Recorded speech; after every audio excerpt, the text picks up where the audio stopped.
ওয়েদারটা খুবই ভালো লাগতেছে বাইক রাইডিং এর জন্য। মোটামুটি ভালো একটা ওয়েদার।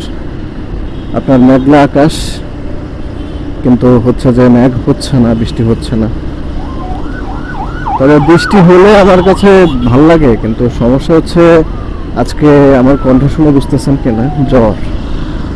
মানে বৃষ্টিতে ভিজলে জ্বরটা বেড়ে যাবে, সেজন্য সমস্যা। আদারওয়াইজ বৃষ্টি আমার কাছে খারাপ লাগে না।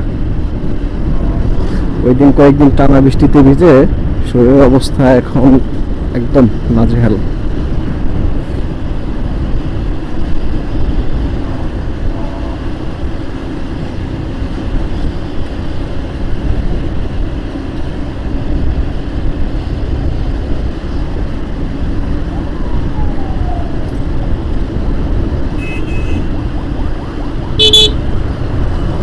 রাস্তার মাঝখানে পরে কি